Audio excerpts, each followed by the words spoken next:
Good morning, one and all, to the session on smart energy management. So this session will be handled by Dr. Desai, Dr. Jayanti, and Amol Kolwalkar.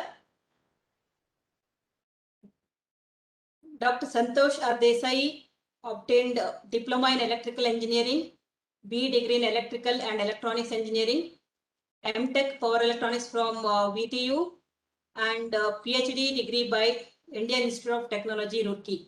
He is presently professor in the Department of Electronics and Instrumentation Engineering, BMSCE. He has several publications in leading journals apart from national and international conferences.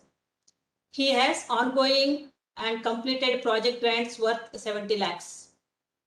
A second speaker is Dr. Jayanti. Dr. Jayanti Ganesh is a senior power electronics researcher in GE Research, Bangalore. After completing PhD Power Electronics from Dublin Institute of Technology, Ireland in 2009, Jayanti served as an assistant lecturer in the same university for 18 months.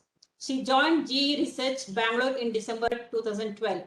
Her research interests include designing and prototyping of high-frequency, high-power converters for healthcare systems, converter control design and implementation for renewables such as wind and solar platform, power electronics applications in FATs and custom power devices, and wireless power transfer technology at various power level.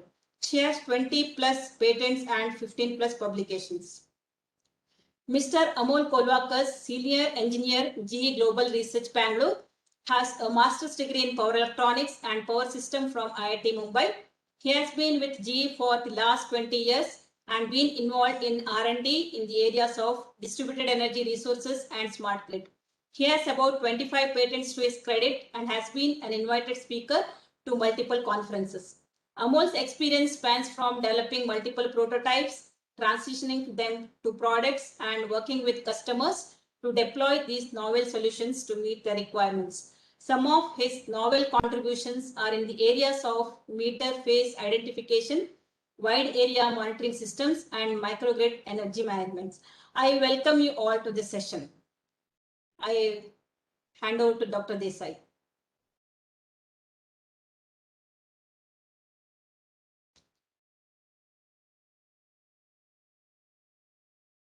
Am I audible? Yes, you are audible. Okay.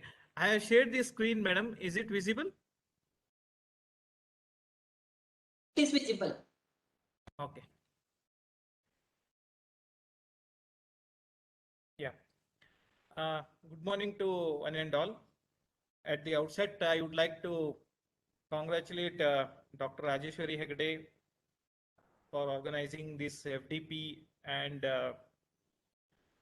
also I would like to thank her as well as Dr. Balchandra for providing me this opportunity. So the title of the FDP is very much apt in the today's context. That's what I feel. And the sustainable development is the key at present without compromising the ability of the future. So moving on, it's a great pleasure for me to share this session with Dr. Jayanti as well as Mr. Amol from GE Research. So they will be able to let us know how do they view at it from the industry perspective and share the solutions from apart from the research trends as far as the energy management is concerned. So when we have a look at this particular title, the smart energy management, of course, since we are dealing with this particular the smart cities, obviously we refer the energy to the electrical energy. As you already know that we have different forms of energy.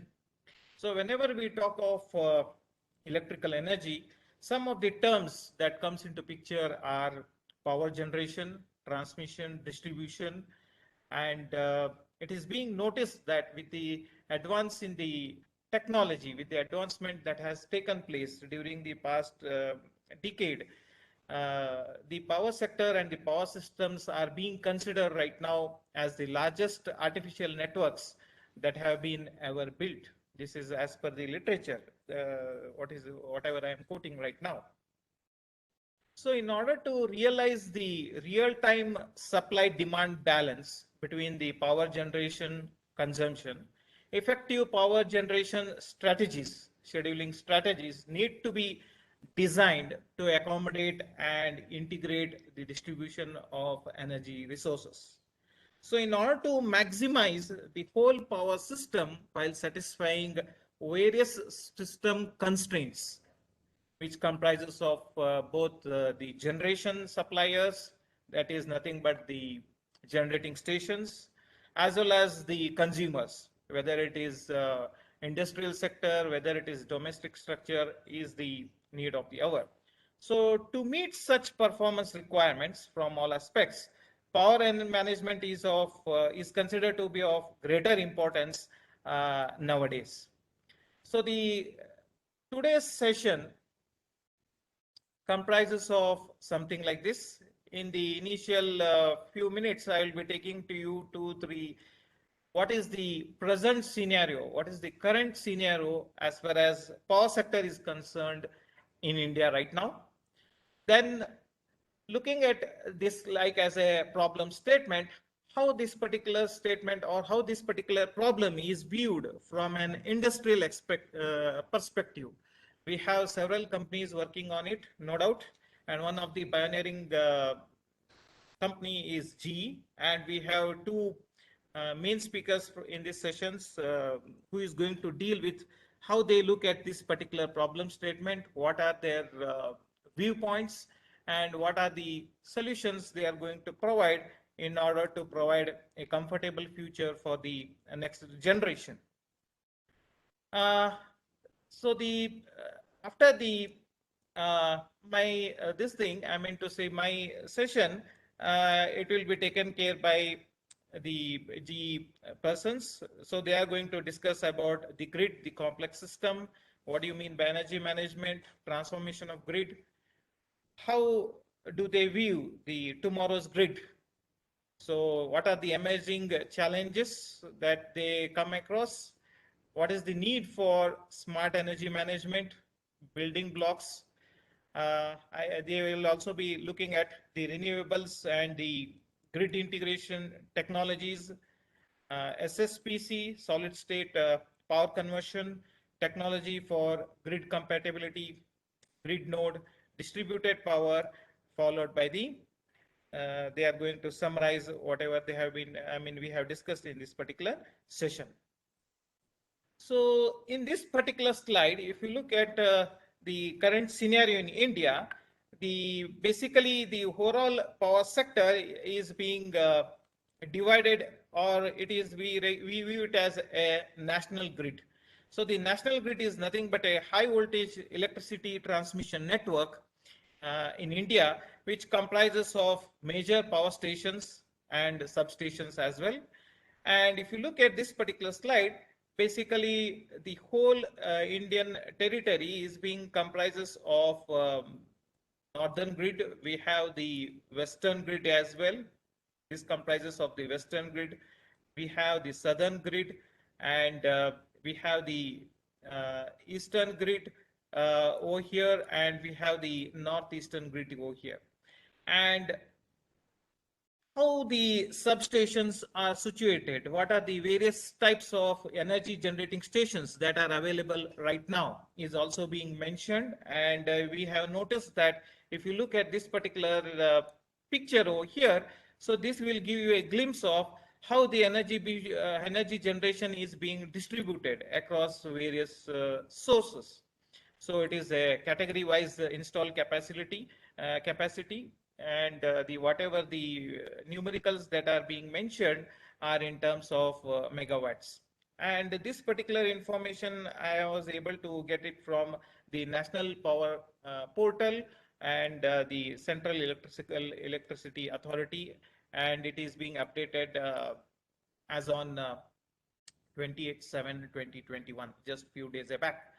So if you look at this particular slide, so you will notice that most of the energy is being generated from the thermal power stations. That is what we can visualize. It is being followed by the hydropower stations, which comes into the next stage. This is being followed by uh, the wind power. That is the another way of generating electricity, and it is compared with the solar power generation as well. Apart from that, we have some power being generated using other resources such as biopower, small hydropower, nuclear, etc. And in this particular slide, we are going to view what is the daily demand, what is the peak demand. And this particular slide is being prepared based on the statistics that is being made available once again from the Central Electricity Authority. And this statistics is as per 31/7/2021, once again a few days back. If you look at this particular slide, so the peak demand is around so much of megawatts. It is around 16 gigawatts approximately. And the peak demand that is being met is slightly lesser. That is what is being noticed. And if you look at what is the shortage or the surplus, it is around minus 200. There is a shortage of minus 200 megawatts when it comes to the shortage is concerned. So, and this particular national grid, which is being dealt right now, is considered to be as the one of the largest operational synchronous grids that is available in the world, which is having a overall capacity of 370 plus gigawatts of installed power generation.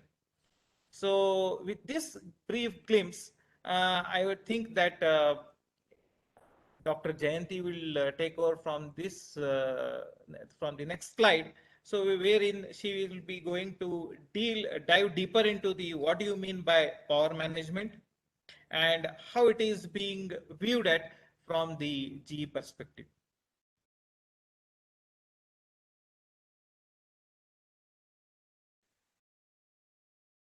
Thank you, Dr. Desai. I think Amol will take over from here and then he will hand over to me.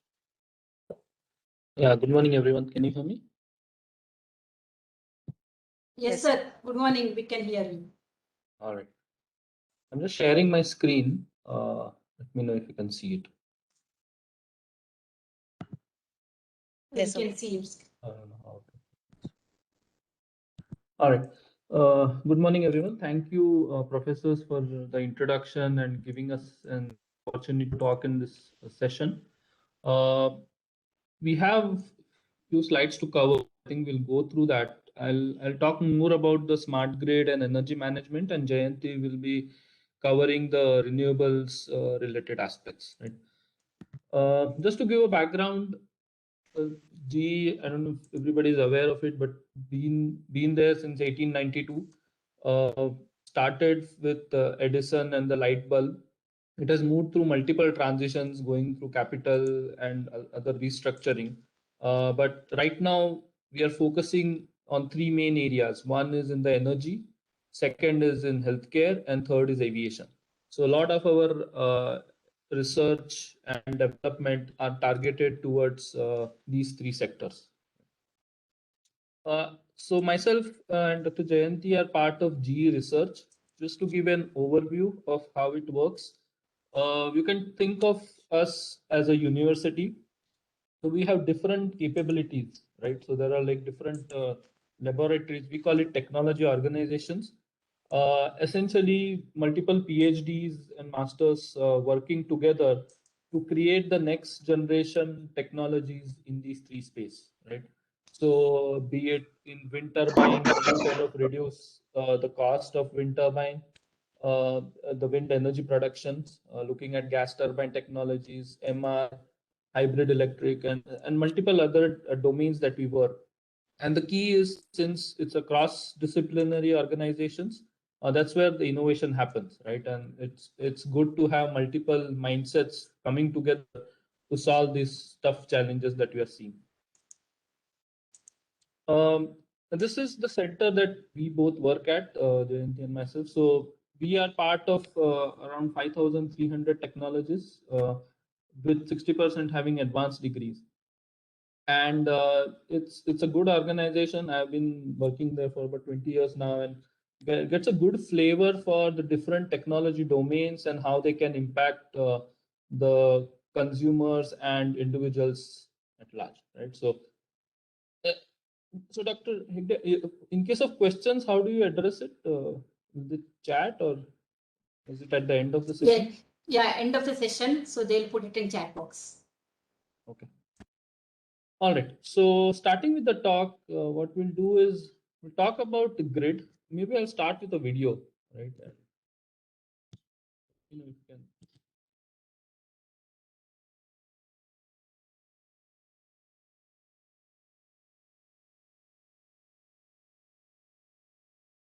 We can't hear. Audio is not You there. can't hear, huh? Audio is Oh, not okay. there.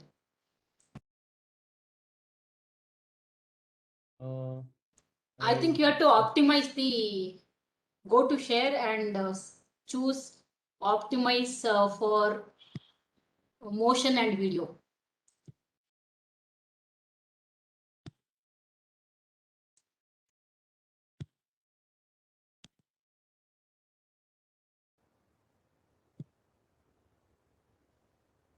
Can you hear it now? Yes, yes. Today, it's estimated that 1 billion people live without electricity. By 2050, we'll need to generate nearly 30% more power globally while enabling the transition towards 100% renewable energy sources. With a third of the world's electricity delivered by GE technology, we are at the heart of solving this global challenge. We're doing this by driving the digitalization of the sector in partnership with some of the largest utilities and energy producers in the world, who together manages 40% of all energy worldwide. Together, we're changing how we look at electricity, how it flows, how it can be generated more reliably, distributed more efficiently, and stored more affordably than ever before. With the grid becoming more complex and dynamic every day, it drives home the need to connect and orchestrate the world's energy through predictive and prescriptive software solutions to seamlessly connect all things physical and digital across the grid. At GE, we take the power of our industry-leading operational software and combine it with advanced analytics, artificial intelligence, and machine learning algorithms to deliver a vision of network-level optimization. Our digital energy software solutions can forecast the behavior and continuously optimize the performance of the grid to adjust to changing energy use patterns and more complex energy flows, while reducing inefficiencies, increasing sustainability, providing flexibility, and harnessing the full potential of renewable energy resources and storage. The digital energy transformation is projected to add nearly $1.3 trillion of value for the entire power industry in the next 10 years, and the impact of digitalization can be felt every day. Together, we're making energy cleaner, safer, more reliable. We're making power accessible. Building on 127 years of energy innovation, GE is pioneering a new digital industrial future, uniting billions of people from the far corners of the planet. We are transforming the global energy ecosystem to improve the world.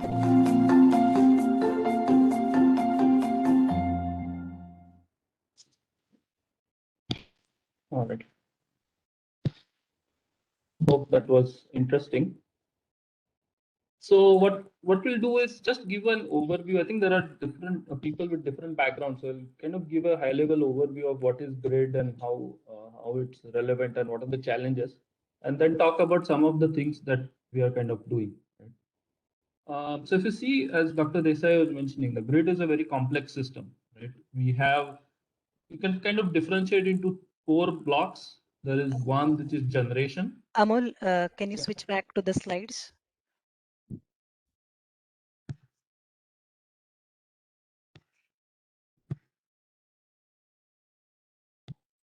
I think you have to unshare and share again. Yeah. Can you see them now? Yes, Amol. Sorry about that. So the first is generation, right? So this is basically where we produce the energy from non-electrical energy sources, right? So for example, it could be coal, hydro, solar, wind, whatever that is, right? And India right now, it's mostly coal that we are using. These voltages are around 11 to 13 kV, right? That's how it's safe to generate the electricity. The thing is, these generation will occur where the fuel is, right? So you can't kind of set up a wind turbine at your home, for example, right? And if it's not available, there won't be any production. So this is kind of linked to where the fuel resources are. Now, what that ends up happening is the consumer will probably be in cities or other areas which may be far away from where the energy is produced, right? So we need something called as grid or an electrical network that kind of sends the electricity generated from the generation plants to the consumers, right? And that's where the role of the grid comes in. Now, grid can be categorized into two. One is transmission and distribution. Transmission is meant by shipping across long distances, right? Since, for example, if the generation plant is located at a remote location, you need to step the voltages to a higher voltage to reduce losses and then send it to the consumers, right? Like where we are located in Bangalore, for example. The second stage is distribution. So this is basically taking the energy that has been transmitted and stepping it down to levels that the consumers can use. So typically this is between 11,000 to 34,000 kV, and a lot of commercial and industrial load will be connected at this voltage, right? But as far as consumption at the residential level is concerned, or maybe shops, it's typically done at 415 to 11 kV, right? So if you see, the most important goal for the grid is to ensure that everyone gets reliable power at the necessary voltage that it needs and the necessary frequency, right? And we need to operate the system to ensure it's stable. So if you see, what are the constraints under which the grid operates, right? There are mainly 5 constraints. One is the generation should equal the load plus the losses in the system, right? Load is whatever we turn on and turn off in the home, right? For example. Now, if you can imagine, right, when you turn on the bulb in our home, some generation plant has to increase its production so that the bulb can be powered, right? And it has to happen automatically. It's a just-in-time commodity, like I said, right? So you would expect that when you turn on the switch, there should be power, right? So generation will always change to meet the load and the losses in the system, right? So for example, since you're transmitting power over these copper lines, there will be losses because of I square R losses. So these also have to be met by the generation. The second is transmission will always obey Kirchhoff's law, right? Voltages and currents will be managed. They will flow automatically dependent on the lowest impedance path, right? As of now, there are technologies that are evolved to kind of control the power in the transmission grid, but they are not really cost effective, right? So they are used at locations where it's really critical to have these enabled, right? But as such, mostly the transmission kind of flows, the flow is not controlled, right? It's decided by whatever is the least impedance path seen by the network. The third is there are thermal limits and dynamic constraints. So you can imagine the grid to be like a mass of bodies connected by spring, which is continuously changing, right? So for example, when you turn on the light, you are introducing a disturbance in the system, and the full system kind of reacts to kind of meet that particular load that has been turned on, right?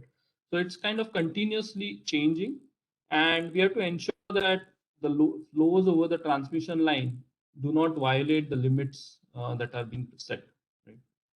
And then sustainable voltage, right? So most of the equipment are designed for a certain voltage.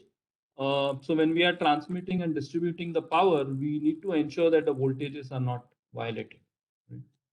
So when we talk about smart energy management, right? So the concept is how do you manage these energy flows smartly? How do you ensure that energy within the consumer premises is managed? And how is the generation energy management done, right? So it kind of covers across all three pillars. And I would say that transmission as such is already smart, right? I think since the reliability of the whole grid depends on transmission, that's probably the smartest in all these three verticals or pillars, right? But there are already technologies being talked about to make it smarter. So that's one area. And then we are kind of looking at energy management in distribution and consumption, which has been neglected so far, at least in the Indian context as well, which is kind of going to improve the further utilization and efficiency of the complete grid. So just to give you an idea, right? I don't know if you remember, we had this lights off event on 5th April, right? Now, lot of people turned off the lights, right, on that day. And that also impacted the power system. You may not have realized it, but there was 2 days of intensive planning that was done by POSOCO, which is kind of the grid operator for India. And there is about 450 page report on how they tried to manage it, right? They had to do a significant amount of analysis to see if there is any issue that may come up. They kind of estimated that the load that would go down because everybody turned off the lights is about 12,000 megawatt. And to give a relative idea, one household is about 0.002 megawatt, right, at its peak. So you can imagine how many houses would have turned off their lights, right? And wanted to ensure that during the event, there is no outages in the system. There were a lot of WhatsApp messages saying that the grid may collapse during that time, but there was a lot of intensive planning that was done to ensure that doesn't happen, right? So this is kind of the plot that we see, right? X-axis is the time, y-axis is the load in India, right? So at about 8:50, when people started turning off the lights, the load started reducing, right? And at about and these bars are the rate of change of load. So it kind of becomes maximum at about 9 p.m., which was the time when which it was wanted to. And so if you see, the dip was about 30,000 megawatt, much higher than the 12,000 megawatt that was expected, right? So it reached a minimum of 85,000 megawatt. And then people kind of started turning on the lights and slowly it ramped back to where it was earlier. Right? So this is the 5th of April. And the green plot is for the load on 4th of April, right? So if nothing would have been done, the load would have been flat, right? Like earlier. Now to manage this, the way the energy management was done was, the plan was to get in hydro. So if you see this, these are the different energy sources that are available. Yellow is nuclear, thermal is coal and gas, green is wind. Thermal is coal, gas is orange, and hydro is blue.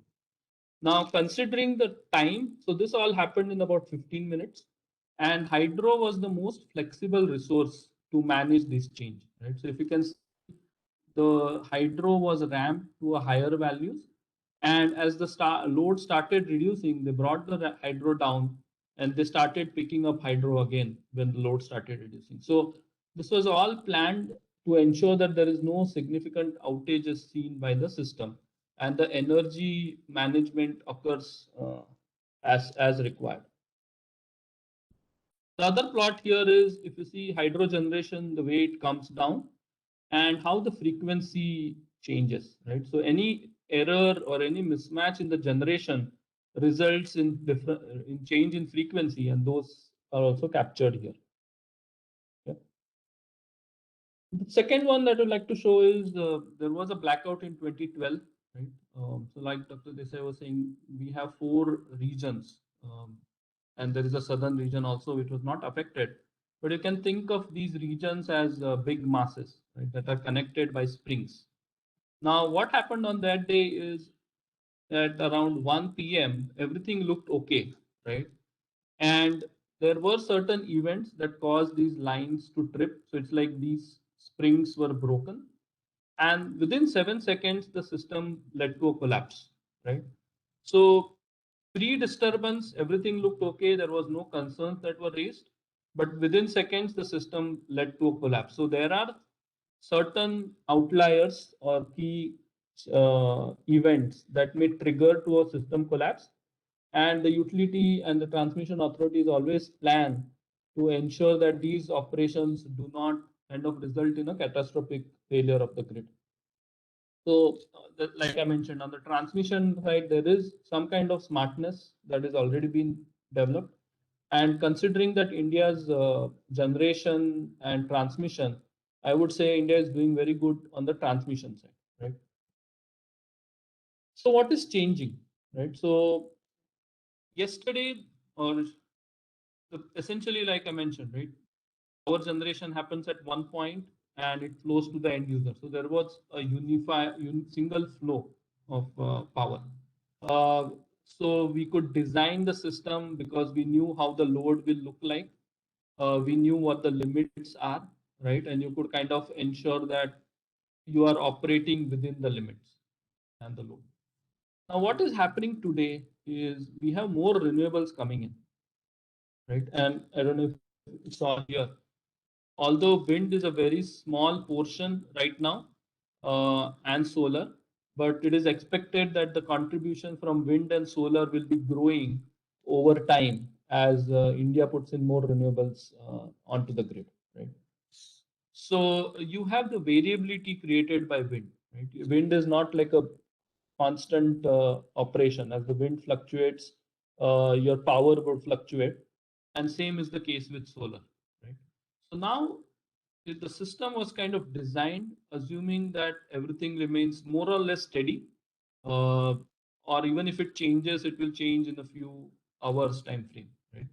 But now we are talking of variations of minutes in case of wind, and in case of solar, it could be in few seconds as well, especially if there's a cloud cover that comes up and so on, right? So the variation in generation without significant change in the load is what is happening today, and people are trying to manage that, right? We are seeing that system is going to limits as well. The load is increasing because consumers are adding more load into the system. So how do you ensure system remains stable? How do you manage the generation and the load consumption to ensure that we don't see any challenges on the grid side? But this is getting even more complex, right? What's happening is there are other things that are adding up, right? So there is a lot more emphasis now on electrified transportation. So we are seeing electric vehicles getting added to the grid. This is another form of load, right? And we don't know when this load will come up because the people, when they come back and they want to get the EV charged, they would have to connect it and they would expect it to charge when required. Right? What this is going to do is essentially increase the load on the distribution segment. So when we say distribution, I had mentioned earlier, right? So that's kind of the end place where the consumers are connected. Second thing that is happening is storage, right? Energy as of now has been a just-in-time commodity. What storage brings in is the flexibility to kind of manage when we can charge or discharge, right? The costs are still not competitive, but there is a lot more research and development going on to ensure that the cost of the energy storage comes to good within tolerable limits. But I think energy storage gives that flexibility to the grid operators to control. So energy storage, if you think of it, can act both as load and generation, right? When it is charging, it becomes a load, and when it's discharging, it becomes a generation. So that's the flexibility energy storage brings in. And the last is distributed generation. So these things are more on the distribution side, right?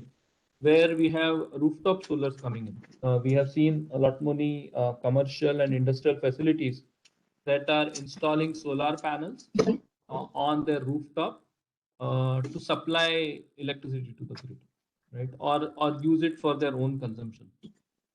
And the last is smart homes, right? So we are seeing increase in things like controllable loads, right? You have Alexa controlling the lights.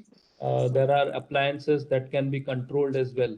So lot many control knobs are being put inside into smart meters and smart homes, which essentially improve the controllability on the distribution side. So a lot more changes happening on the distribution. And on the transmission, sorry, on the generation, it's mostly renewables, right? So you have large wind farms and solar farms coming up that introduce more variability in the system. And how do you ensure that the grid remains stable under those conditions?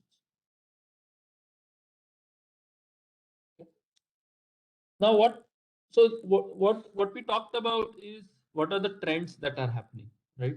Now the question is, what are the challenges it brings in? So like I mentioned, on the renewable side, the variability, right? So you have one wind plant. So this is kind of just showing pictorially how the wind variation will look like. If you have one wind farm, it would be like this. If there are 5 wind farms, how would that change the generation profile? And how in turn would it affect the, the grid reliability, right?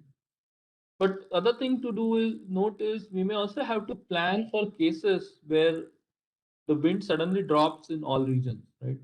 You still can't rely on it 100%. So how do you manage things where the wind is not available, and how do you ensure that your other generation units can kind of ramp up and take the output that the wind is not producing? Similarly for solar is much more variable than wind. The other ones, and that there have been interesting instances where solar eclipse kind of impacted the operation of the grid, right? So there were planning done to see how solar eclipse would impact the solar generation in Europe and how that can be eliminated, right? So that's another. So it's kind of beyond our controls, but we still need to ensure that the grid operates reliably, right, under these conditions. On the transmission side, we are kind of hitting the peaks on the limit side. Since earlier the power flow was more unidirectional, now it's bidirectional. It is very difficult to estimate when which plant is generating, right? So you have to kind of have some kind of a real-time monitoring mechanism to see how your system is behaving, right? There are sensors that are available. Communication is another challenge, right? So sensors, data, communication, and analytics, right? How do you use all that to kind of effectively manage the grid operation without losing the reliability? And the dynamics that we saw with the light throw of event, right? That may happen much faster, right? You would have much more higher variation because of the generation. You could have more loads coming in. So how do you manage the variability in the transmission network is one area of interest. And as the wind penetration grows, we are kind of looking at that. The other aspect that Jayanti will cover is how do you look from the turbine itself, right? How can you make it more grid friendly so that the grid also can ensure that more renewable can be connected? But that's what will be Dr. Jayanti's focus. Other things are cyber security. So what's happening is, since we have more data available, how do you use the data and how do you ensure that the data is secure, right? So a lot more emphasis coming around cybersecurity and management of the data. And on the distribution side, it's becoming more on reliability and safety, right? So what happens is, if, for example, right, you are generating locally and the people are not aware that they are getting power from local resources, right? That may actually affect the personnel that are doing maintenance. So how do you ensure safety of the personnel that are operating the equipment and maintaining the distribution networks so as to ensure there is no untoward incident? And reliability, right? When we say reliability, Again, you will have the same kind of variation coming in because of solar. Now, in case of transmission, it kind of gets averaged out, right? Because you'll have lot many farms that are connected. But if it's a small plant in a local area, it's more local, right? So any variations here will immediately affect the customers that are connected to this particular network. So how do you ensure that the performance and the system indices, right, like reliability indices, like how much time we lost power and so on, right, is not affected? So at a high level, smart energy management is essentially combining the electrical infrastructure and information infrastructure to achieve something, right? And the goals are embracing renewables, empowering consumers, carbon dioxide emissions, increasing efficiency and increasing productivity. So as long as we kind of get a value for both the electrical service provider and the consumers, it's a win-win situation for both. And that's why we kind of move in towards a smart energy management system. So the question is, why do we need it, right? And there are three main drivers. One is we are seeing a lot more customer satisfaction and expectation, right? As a consumer, we would expect that we should have 24 hours power supply, no interruption. We should know, for example, when the power will go or when will it come back, right? And at least now we need to understand how it will impact us, right? The other thing is cost. We want it cheap as well, right? So having everything is one challenge, because we start installing new things, uh, the cost goes up, and that cost has to be borne by someone. Second is aging workforce. Not many people are joining the power industry, right? And it as the challenges evolve, right? We need a lot more people actually focusing on these areas to ensure that we don't lose the grid reliability. Uh, the other thing driving is aging infrastructure. So some of the equipment has been installed like 20, 30 years back, and they may be prone to failure, right? So how do you ensure that it doesn't fail inappropriately? There are areas like M&D, like monitoring and health of the infrastructure itself, to ensure when we should replace the equipment and so on. And ensure that overall the reliability and quality of the supply is not affected. On the demand business side, there's a lot more emphasis of renewable resources, right? Greenhouse gas reduction and renewable resource emissions. So all these three are kind of operating together, and needing more smartness that needs to be introduced, especially in the in the distribution and generation sectors, right, of the power. So what are the implications, right? Um, so just to give you some examples, right? Typically right now, for example, when the power goes out, the utility doesn't really know it, right? Unless somebody calls and tells them. Now, what we are looking at in the future is the utility kind of automatically knows when the power is out and restores it, right? So the customer doesn't really need to call someone, and the customers are also happy because the power outage duration reduces. Utilities pay right now. For example, if you connect more load, uh, you need to connect more lines, right, to supply the power from the generation to the load. So utilities right now make that investment, but the goal is to see if instead of continuously making those investments, we kind of reduce the peak, right? That lowers the cost, lowers capex, and the same cost benefit can be translated to the customers. It may be difficult to manage high wind and solar penetration right now, but the goal is even with increased renewables, we should not have any problems with wind and solar. And then distributed generation. When we talk about distribution generation, is basically facilities installing solar and wind or other renewable sources, right? How do you manage them? And one concept that we'll talk about is the microgrid concept. We'll cover that later. And the second, and reducing losses. Right now, for example, the loss is about 10% in the T&D. It's much more higher in India. But the goal is to see if we can reduce it by 2% and essentially make the system more efficient. These are kind of the main focus areas, or the drivers as to how do we get more efficient.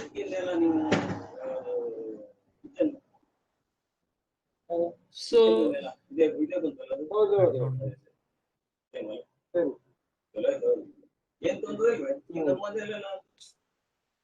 what are the building blocks of the smart energy management? Right. So, if you look at the different components, right, and we'll not go through each of it.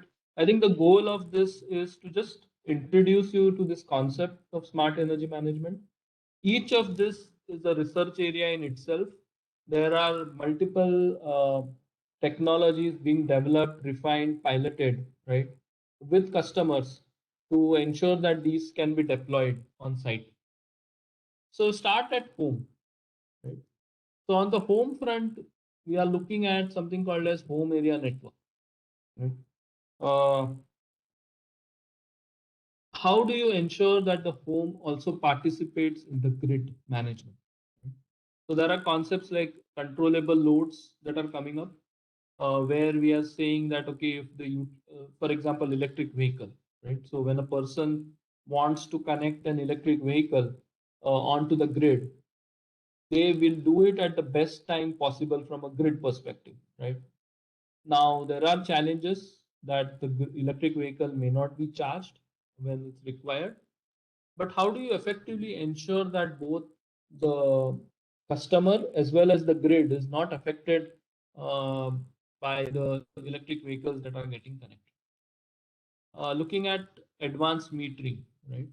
Right now, our meters, we have transitioned to something called as electronic meters, but the communication is one way, right? We can get information from the meter, but now what we are looking is at two-way communications. Right? Can the utility control the meters, right? So instead of actually coming and making the meter reading, is there a way where we could kind of remotely turn off the meter if somebody has not paid their bills, for example? Or can the consumer participate in some kind of mechanisms to reduce their load, right? Communications plays a big role here. A lot of the meters are in locations that are not really accessible. So how do you ensure that the meters can be communicated and the analytics to actually use the meters effectively need to be done? On the distribution automation side, it's automation and control mostly. How do you operate the feeders, right? How do you essentially reduce the outages to the customers? What kind of devices, control mechanisms, and control devices that need to be installed, and sensing as well, right? To offer a solution that can reduce customer outages and also not affect the performance of the distribution network. Substation, right? So this is more on the M&D side.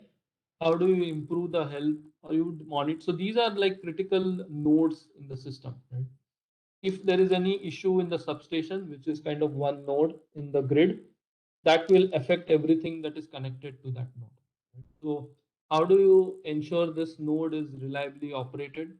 Doing M&D and ensuring that any failures are detected beforehand before it actually becomes a real outage. The next higher level is distribution operations, right? So for example, BESCOM is a distribution operator for Bangalore. Right? We're looking at softwares that can kind of help manage the distribution network.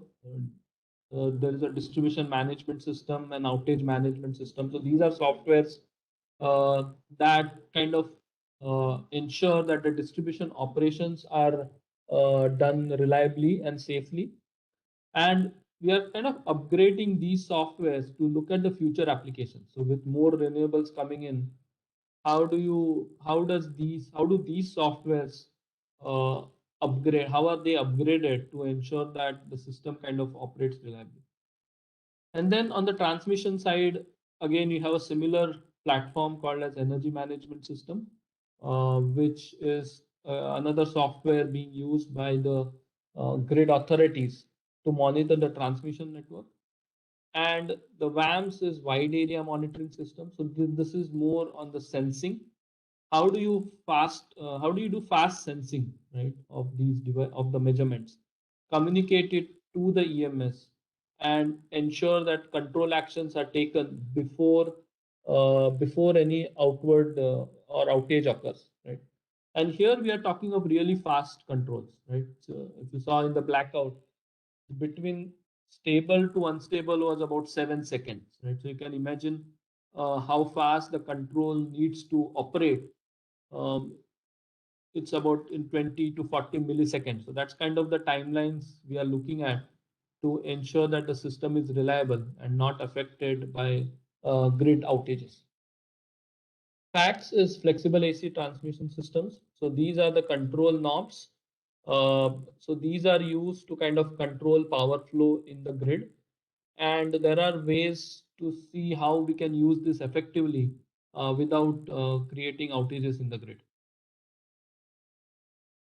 And then the overall system, right? So we can't really look at one particular building block in isolation, because any impact we do on the home side eventually affects the transmission, right? So for example, the light off event, right? So even though everybody turned off the light, effectively it's distribution, substation automation, metering, everything of this got affected. And you have to look at the complete solution instead of looking at it in isolation. So that's one thing I would like to communicate. So that's what I had to share on the smart grid side. Dr. Jayanti will cover on the renewables and grid integration. Go ahead. Thank you, Amol. So in next few minutes, I'll talk about the renewable technologies we researchers have been working for smooth integration of such intermittent energy sources into the existing grid, for better energy management by the grid operators in spite of such intermittent nature of the sources. So I would like to give a small snapshot of GE hybrid renewable energy platform by playing a small video here.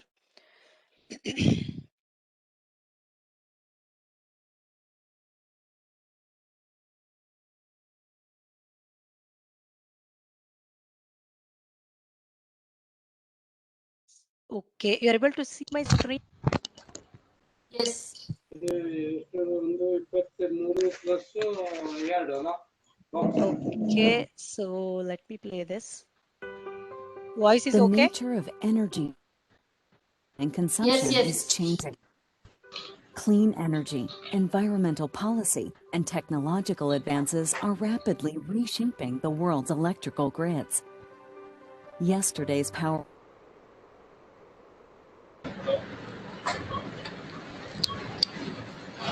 Hello. Hello. Yeah, we lost the sound, Jayanti. Are you there, Jayanti?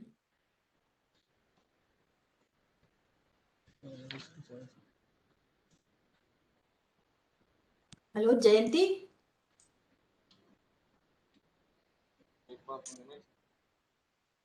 No sound. generation of renewable Sorry, is it not updating?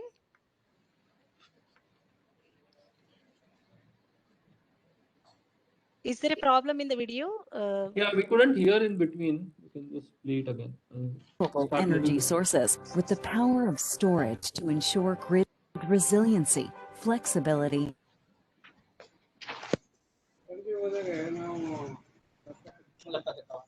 and power throughout the night. Sorry, I think there's some background noise. ನಾ ಹೇಳ್ತೆ ನಾಡ್ದು ಕಳಿಸ್ತೆ address ಇವತ್ತು ಕಡಪ ಹೆಂಗ್ ಆಗ್ತದೆ ನಮ್ಗೆ Renewable hybrids pair wind turbines, solar, and other renewables with storage to move electrons from periods 7 September. of cases of high demand, cleanly and efficiently. GE, which has pioneered energy innovation for generations, introduces renewable hybrid solutions, opening a doorway to limitless renewable energy for generations to come. The future of energy is full of challenges and opportunities.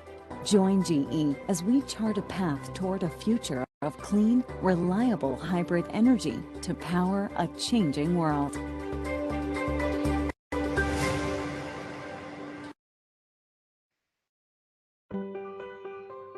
The na-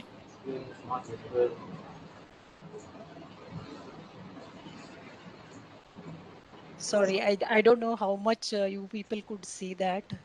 There was a lot of background noise, and as well as I think my network was not behaving very well. Okay, so I'll get back to my presentation.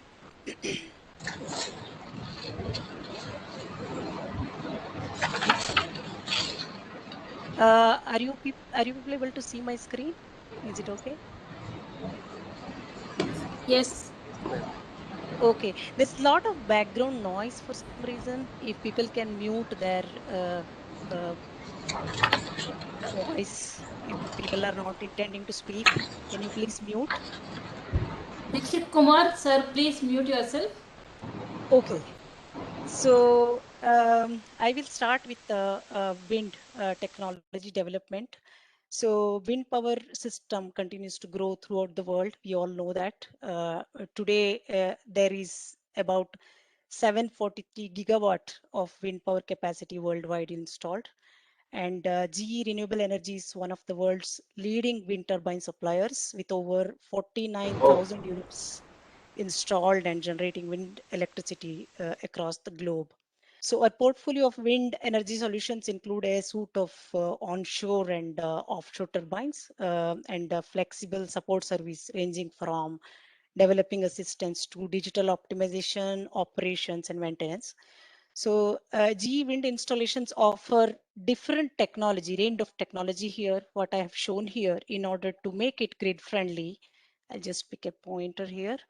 So in order to make the turbines, wind turbines grid friendly, we all know that the source is intermittent in nature. The wind energy source is not continuous in nature. So as more and more wind penetration is happening in the grid, what type of technology can be offered in order to make this integration smooth to the grid, right? So first of all, the generator technology itself, typically the generator that on the generator are of doubly fed induction type generators or the PSMM, the PSSM that is the direct drive permanent magnet type. We can actually control even reactive power. You can do a decoupled control power just like how you can do in a synchronous generator, right? Decoupled control. And the voltage regulation, right? Terminal voltage regulation. So the power electronics converters that are existing in these generators ensure that the terminal voltage at a turbine level and as well as a plant level are done successfully with the help of power electronics converters. And the wind turbines are built with intelligent technologies to mimic traditional synchronous generators for a frequency and voltage control. Then again, another technology offered is wind inertia, which is again which also mimics the traditional power generation by wind generators. Newest turbines are equipped with digital infrastructure that allows you to connect, monitor, predict, and optimize wind farm energy performance. These are also called as some sort of grid forming type of generators, which actually mimic the existing synchronous generation. So other technology that is gaining a lot of momentum is the renewable energy hybrids solutions, which are reliable, affordable, and dispatchable integration of renewable energies, solving critical needs. From the combination of hybrid solar and wind power to a hybrid of wind and hydropower, these renewable systems can drive vital stability in the grid by combining different sources. So a range of wind farm technologies have been developed to forecast the source availability itself. For example, the wind forecast, right, which is available in order to tell beforehand what type of generation will be added to the grid at what point of time. And also some sort of a optimal coordinated control is being developed. Farm level coordination is being developed in order for the better farm level performance as well. Turbine to turbine communication and as well as farm to farm level communication has been developed as well. So one such technology that has been offered is multi-plant coordination. So wind farm help in so digitizing these wind farms helps in coordinating different wind farms so that voltage stability of the grid can be better achieved. The farms can talk to each other to share the reactive power control responsibility and hence the voltage control of certain grid bus. So this helps in reducing unnecessary power loss due to reactive power circulation. For example, I have shown here there is a wind farm 1 and wind farm 2, and grid has a, so they're working at different power factors, and grid has a certain responsibility of providing power at certain power factor. So if we have a coordination between the wind farms, how we can avoid the circulation of reactive power, unnecessary reactive power, and assign certain power factor to each of the wind farms in order to achieve the power factor required by the point of interconnection. So this can be achieved with the help of multi-plant coordination, which is a digital technology which which is supplied along with the new generation wind turbines. So this is the next range of technology which helps in more and more grid integration of renewables. So we're talking about the utility scale energy storage solution here that combines advanced technologies and expertise in the plant control, power electronics, battery management systems, and electrical balance of plants. The storage helps in covering for the intermittent nature of the renewable energy sources and helps in to stabilize the grid. The storage also helps in managing the load congestion and helps in peak shaving sort of applications to help to reduce the cost of.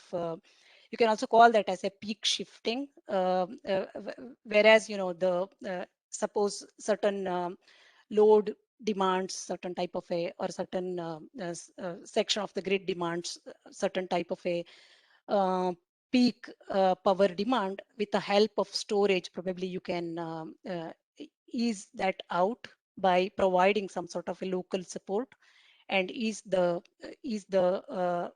stress that is on the overall grid, right?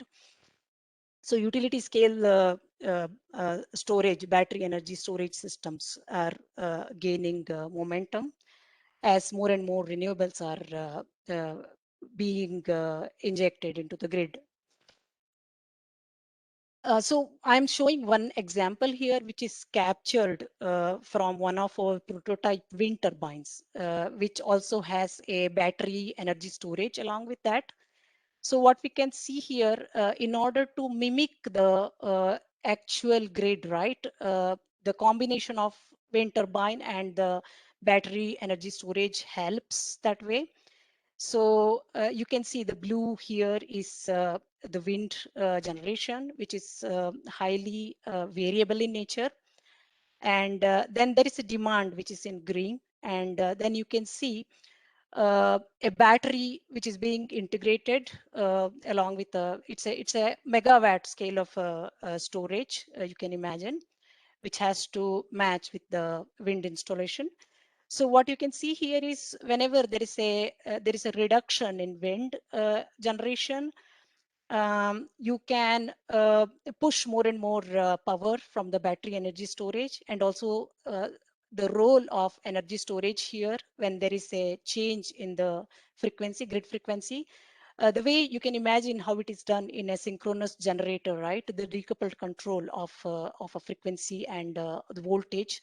The similar things can be mimicked if you have such a utility scale energy storage integrated with renewable generation. This is captured from one of our prototype plants. So another interesting combination, the hybrid combination I'll talk here is about combining wind and solar, right? The reason is the nature of sources themselves, why it makes a very good combination to have. So if you look at the irradiance pattern and the wind, right? Pick this example, hours in a day, right? How the wind speed varies and how the irradiance varies, right, of the sun. So they are kind of complementary in nature. In the 24 hours pattern, you can appreciate it very well. So intuitively, if you club these two sources together and feed as a single power source, the grid probably would have utilized the transmission and distribution infrastructure in a better way. And even the power variability will come down to a good extent by combining such sources together. So one of the technology examples we are providing here, where how you can combine wind and solar plants together. So this is an example of a doubly fed induction generator here, which I said earlier in my talk, which is a very common type of generator to have in wind generation. So it has a back-to-back converter, and you can see it makes a inherent DC link in the generation. So we know that the output of a solar panel is DC in nature. So if you simply have a in-between converter, you can combine the two generations in this way. And whenever the output of the wind is low, you can use the same infrastructure in order to extract energy from the solar side. So this has an advantage of lower cost. The system has an advantage of lower cost, and as well as when it comes to feeding the grid, feeding energy to the grid, you can make use of the variability of the two sources, and as well as you can use the existing infrastructure for both energy sources. Talking about some of the advancement in solar generation itself. Some technology advancement in utility scale solar plants I have shown here. So PV technology from a rooftop to small kilowatt level plants to utility scale has come a long way with advanced plant level controls, solar concentrators, storage technology, and with robust panel technology. The plant capacity has reached up to few gigawatts level in these days, right? India is one of the biggest one of the countries to have bigger solar plants integrated into utility in a few gigawatts. And also some other technology like multi-level DC-DC, so HVDC, so high voltage direct current technology, and the silicon carbide technologies are some of the other technologies, recent development, which have revolutionized the utility scale solar plants.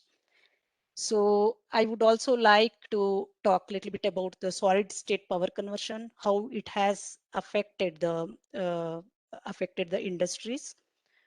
So solid state power, the increased use of wide band gap devices such as silicon carbide and gallium nitride, right, has given rise to more reliable compact power conversion.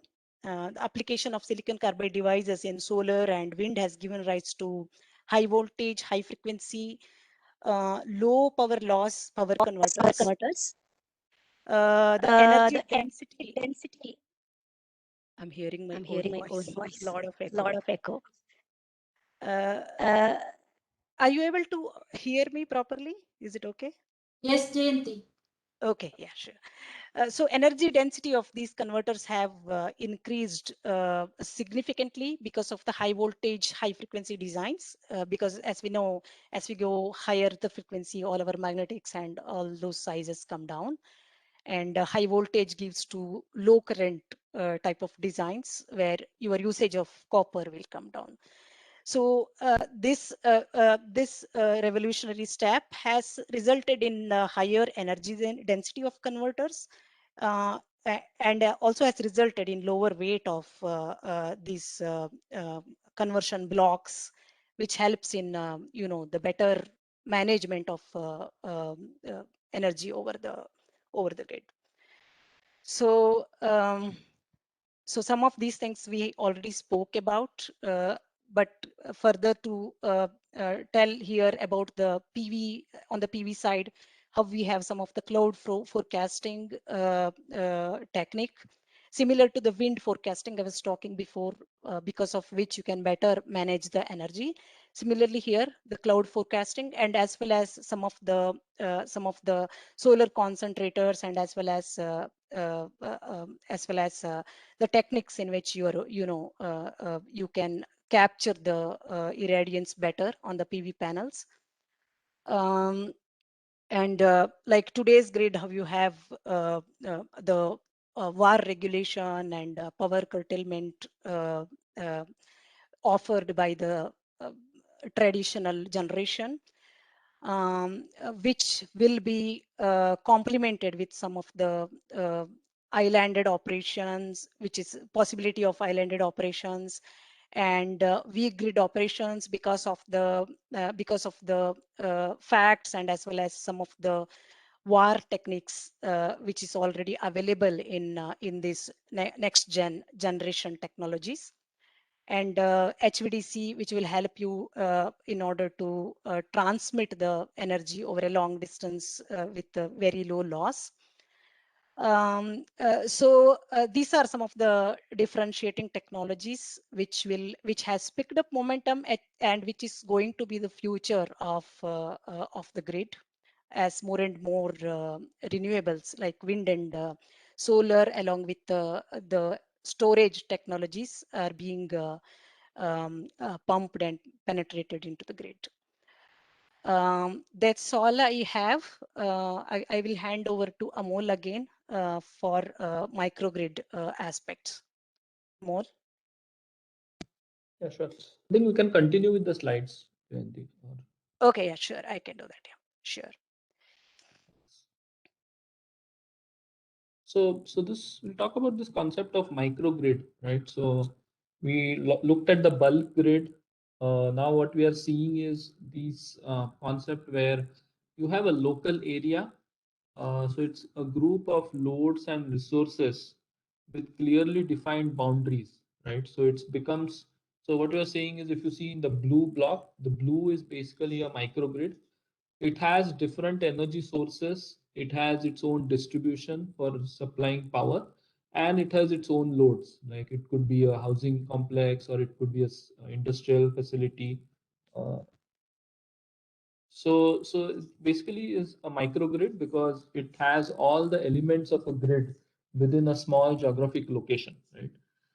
So the key attributes, if you see on the left-hand side, should have loads and generation. You should have a small geographic footprint. It could be a city, or it could be a small area, a complex, maybe a district, I don't know. And it's usually connected to a grid. right? What this gives us is a flexibility where you can stay connected to the grid for reliability, or you could get power from your local sources, right? So how do you operate and manage this microgrid to ensure that it's reliable and cost effective for the consumers as well as for the utility? To go to the next slide. So this, it's not a new concept. It has been there for some time. In GE, we have been working on it for the last 15, 16 years.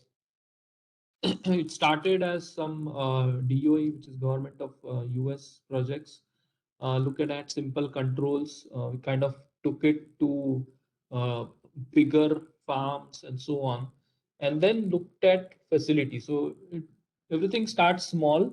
There is, especially in the grid, there needs to be a lot more reliability, right? New concepts are tried after testing it for multiple years before they actually become commercial products and so on. So this is kind of one area that we've been looking at. So if you go to the next slide, so GE has come up with we call it a microgrid solution. So it's a platform which is scalable and flexible. The goal is to kind of do optimization and real-time controls. So if you see the block on the right-hand side, the optimization is basically how do you minimize the cost of electricity, and real-time functions is how do you control and manage this microgrid to ensure that it's reliable and stable for both the consumers and the grid in general, right? And the thought process is there will be multiple microgrids operating, and you will have kind of a grid orchestration where the grid kind of manages these multiple microgrids to get an effective outcome for themselves. Go to the next slide. One more concept that we kind of prototyped and developed was on the area of distributed power. So this is another uh, it's a hybrid system. It's basically a hybrid of solar and diesel, right? And this is kind of targeted for off-grid applications where there is no grid. And how do you power these islands, right? With renewable. Now the issue with solar is intermittent. So how do you supply or make it firm, right? Energy storage is one option, and the third and the last option is diesel, right? So what we did is essentially took the concept of variable speed generator that Jayanti was talking about from the wind turbines and applied it to this particular architecture, right? So now you have a variable speed diesel generator. What it gives is improvement in efficiency. So we can improve the efficiency and reduce the cost of electricity to the consumers up to 50%, right? Instead of just using diesel. So this is kind of looking at replacing diesel with renewables, but still operating it in a stable and reliable fashion. Multiple technologies in this one is on the energy management side. How do you ensure that the grid power is the frequency and voltage are within limits? How do you minimize the diesel consumption so that you don't have to rely on too much diesel? And how do you maximize the solar and energy storage that is introduced? So we're looking at multiple applications in this and had some prototypes that were developed. So going to the last slide, so that's the summary. I think I think we have a lot of topics to cover. Try to cover this in a short time frame, but I think key takeaways, we are seeing increased penetration of renewables that will increase variability and uncertainty, and the grid should be able to handle it, right? So energy management essentially plays a role in all this, and it need not just be at a small level. It has to be looked at the complete grid level.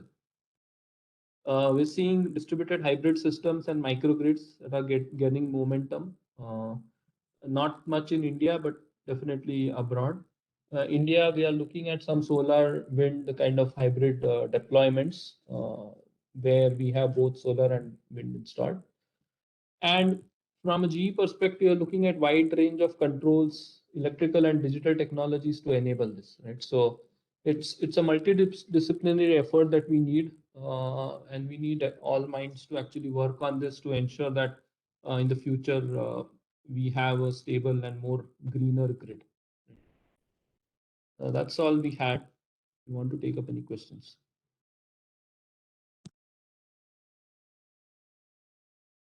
So if there are any such questions, you can put it in the chat box, or you can unmute yourself and ask.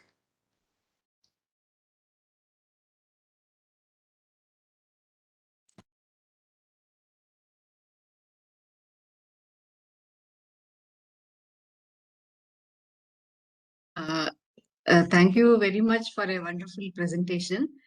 I would just like to know what are the research opportunities in microgrid, and VSC HVDC is a coming up area, and also with respect to distributed power systems.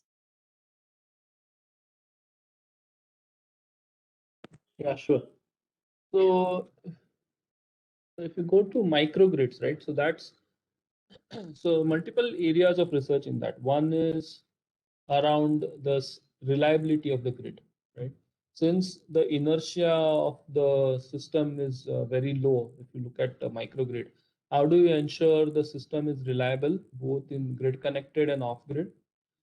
The other things to look at is how does a microgrid work in collaboration with other microgrids as well as with the grid, right? So basically orchestration of the microgrids and the energy resources, given the limitations in the communications, right? Because we can kind of assume that everything will work in an ideal world, but how do you ensure that if there are issues or challenges with communication, how is that, how can that not impact the performance, right, of the grid? So those are one areas. The other area is on the dispatch side of it. How do you maximize the utilization of the renewable resources? How do you prevent spilling of solar, for example, right, in the grid? How do you prevent load reduction and so on? So yeah, I think multiple areas to look at on the microgrid side. I On the landed. distributed, yeah, sorry, Jayanti, you want to add something? Islanded mode of operation was something I wanted to add. If you have a local generation, how do you manage the load and generation in an islanded mode where you have not connected to the grid? Okay. So is it like the whatever resource is available, so that should be able to supply the local load first, and then it should be able to supply the excessive power to the grid. Is that what is the meaning of islanded mode of operation? Or Islanded mode Islanded is means, where, go ahead, sorry, please. go ahead. Islanded is it's not connected to the grid, right? So okay, it's kind of only load standalone. locally. It's power. Yeah. Okay. Okay. Okay. Thank you so much. Thank you. There is one more question. Research aspects in computer science for microgrid. So what are the research aspects in computer science for microgrid? Yeah. So I think computer science, multiple roles, right? One area that comes on top of my mind is forecasting, right? So data analytics, forecasting. How do we ensure that the forecast for the renewables that we are getting is reliable, right? Because if we know what the generation is going to be, we can kind of plan our operations accordingly. Otherwise, we'll have to kind of rely, or we'll have to at least look at stochasticity in the and errors in the forecast, and how do you manage those errors, right? Then there are aspects like the software management. So how do you develop platforms that can support these microgrid energy management?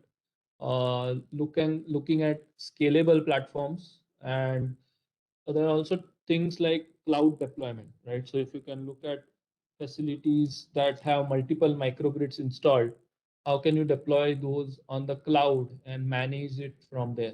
Right? So just few that come to my mind right now. Software security, to add to your point, Sure. Amol, cyber security of the, as more and more assets are going online, they are getting connected, right? IoT of things. So as and when that happens, how do you make the system, this digital system, more and more secure, so that it's not prone to the people who want to hack or something like that.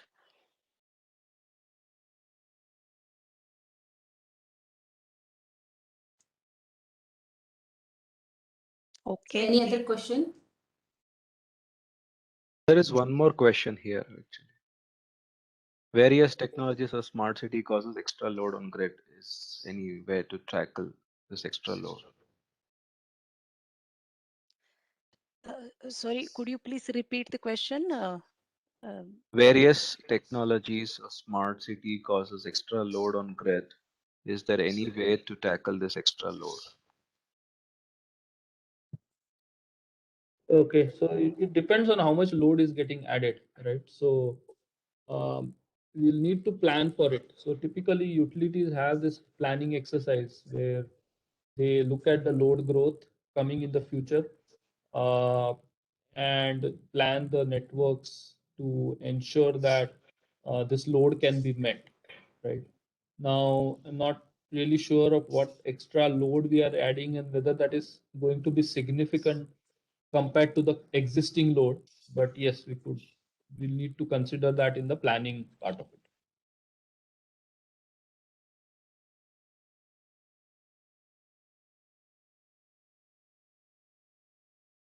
Any other question?